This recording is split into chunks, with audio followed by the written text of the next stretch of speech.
మీరు వీటిని రసాయనంగా పూరించి నేటి పూర్ణ విద్య సభను రచింపచేయండి. ఇక ఆంధ్రభాష తల్లిస్తున్న సంవత్సరాలను గతపతులను పూరించి ఆశవికత వినోదము సాగిద్దాం. చిత్తం రాజేంద్ర రవిచంద్ర నేటి పూర్ణ విద్య సభను ప్రారంభించాలని నా అభిలాష. నీ ఆలోచన నిజమే పెద్దన్న భాగ్య, కానీ ప్రభువు లేరు అని ఎన్నో భాషలు ఉండగా మన తెలుగు భాషపై ఇంత మక్కువ చూపడానికి కారణమేంటో. అదేమిటి సూరన్న కవి? మందార మకరందాలు జాలువారే తెలుగు ఇష్టపడని వారిందరే. దేశంబు తెలుగ్రేణు తెలుగు వల్ల గుండం తెలుగ్రో కండ ఎల్ల రుపులు ఎరుగ్రవే బాసాడి దేశ భాషలందు తెలుగు లెస్స. మరి ఇంతటి మన తెలుగు భాష మీద మమకారం ఎవరికి ఉండదు? పెద్దనామాత్య ఈ పద్య పూరణకు సమస్య లేదు. అగ్రజానుజులై రణుజాగ్రజులుగా అగ్రజానుజులై రణుజాగ్రజులుగా. చిత్తం ప్రభు ఏమిటి సమస్య?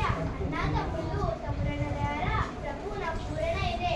పుష్యమి భరతాంశుడు పుట్టినాడు, మనసి లక్ష్మణుడు ఆశ్లేష పుట్టినాడు. భరతలోక క్రమమిది అరసి చూడు, అగ్రజానుజులైరి రంజాగ్రజులుగా అగ్రజానుజులైరి రంజాగ్రజులుగా. కానీ లోక వ్యవహారం రామ లక్ష్మణ భరత శత్రుఘ్న కరినెత్తుకపోయి ఎలుక కలుగున తినియన్ కరినెత్తుకపోయి ఎలుక కలుగున తినియన్. దీనిని అర్థంతంగా పూరించండి పట్టుమూర్తి గారు.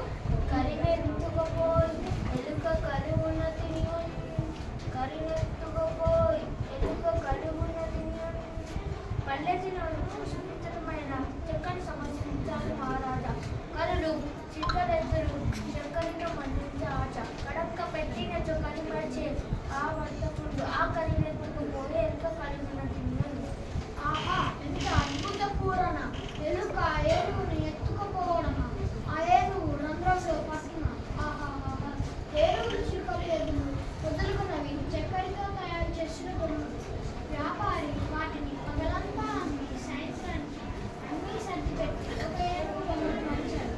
ఆ ఏనుగు బొమ్మను ఎలుక రంధ్రంలోకి తీసుకుపోయిందనే బాబు బాగు బాగు బహు బాగు ముద్దు పలుకుల ముగ్గు తిమ్మన్న కవి. అందుకోటి గాడిదే చెంగదన్న గణ సంపన్న గాడిదే చెంగదన్న గణ సంపన్న. రాజశేఖరరావు, మానవుల్లో ఆడిన మాటను తప్పిన వారు కొందరు ఉన్నారు. జంతువులలో దీన్ని చూడలేదు, అయినా దీన్ని దైవకృపతో పాటించదు. ఆడిన మాటను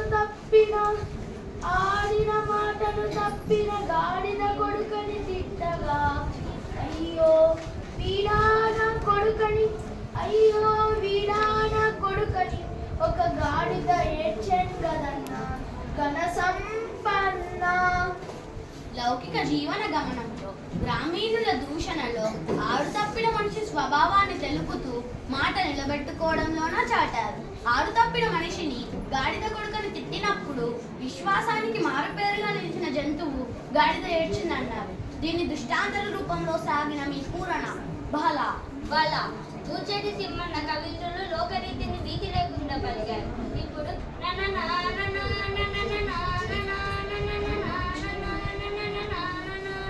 అనే సమస్యను మీరు పూరణ చేయండి. ప్రభు అక్షర విన్యాసం తప్ప అర్థం లేని ఈ సమస్యను ఇచ్చారు. అయినా చక్కని పూరణగా ఇస్తాను. నిన్ను నిన్ను నిన్ను నిన్నందును నిన్ను నిన్నందును నిన్ను గని లయతా సంగతుల గణ కళాబలి పూర్ణ మానసం.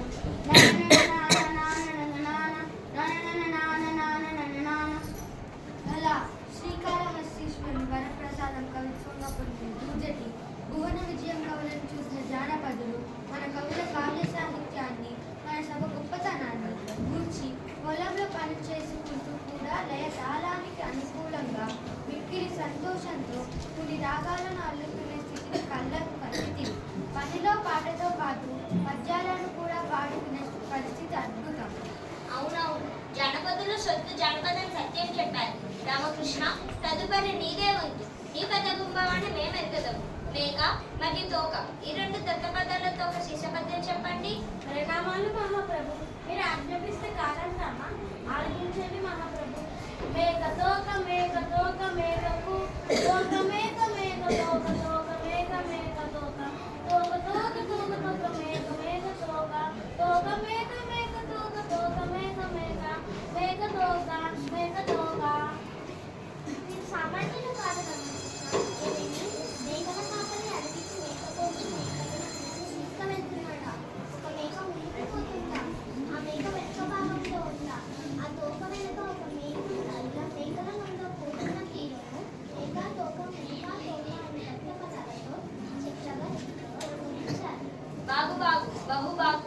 ఈ రోజుకి సభను దీనితో ముగించేద్దాం. గుడ్.